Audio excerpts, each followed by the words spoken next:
We should understand the significance behind Exodus chapter 25, verse 1.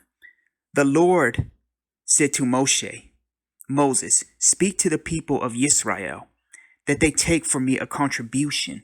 From every man whose heart moves him, you shall receive the contribution for me. And this is the contribution that you shall receive from them: gold, silver, and bronze, blue and purple and scarlet yarns, and fine twined linen, goat's hair, tanned ram skins, goat skins, acacia wood, oil for the lamps, spices for the anointing oil, and for the fragrant incense, onyx stones and stones for setting, for the ephod, and for the breastplate.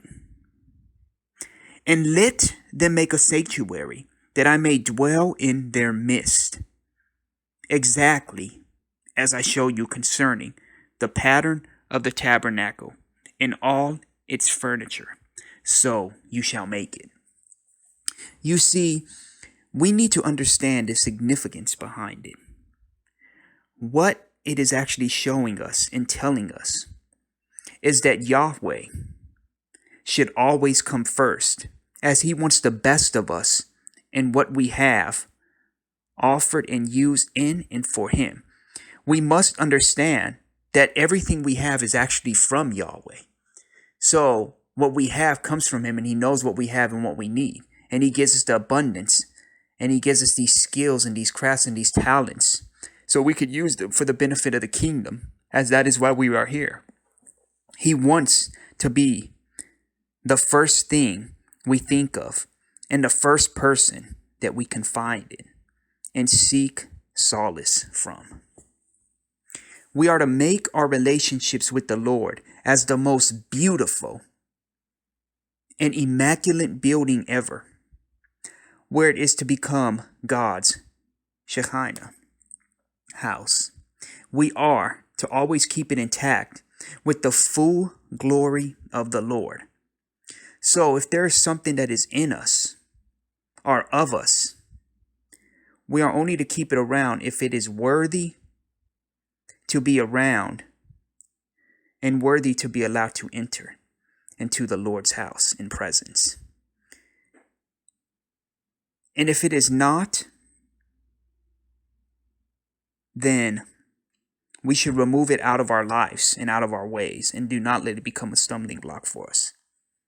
So now, do to always remember, if you can't build the Lord's house with it, then it's something that you should let go of.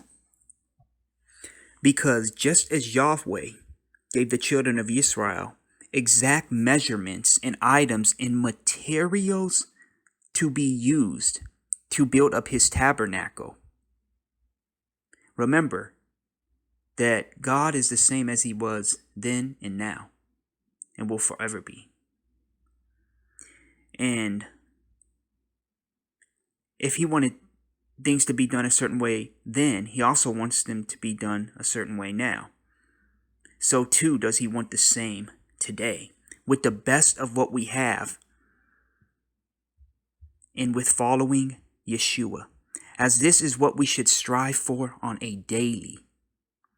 Now don't get me wrong, we will all fumble and fail at times. But we are to seek to try and overcome and to do all that we can to reach the Lord through this wilderness in which we call life. So seek prayer and fasting, and the Lord will help us to overcome, as we all make up the tabernacle of the Lord. So don't go where you would not place something so special unless you are going to reach others who need help, and unless you are ministering. And stay away from evil subject matters and activities unless you are trying to help counteract them. As 1 Kings 6:11. Now the word of the Lord came to Solomon concerning this house that you are building. If you will walk in my statutes and obey my rules and keep all of my commandments and walk in them, then I will establish my word with you, which I spoke to David your father, and I will dwell among the children of Israel, and not forsake my people Yisrael. In Mark chapter 12, verse 41. And he sat down opposite the treasury and watched the people putting money into the offering box.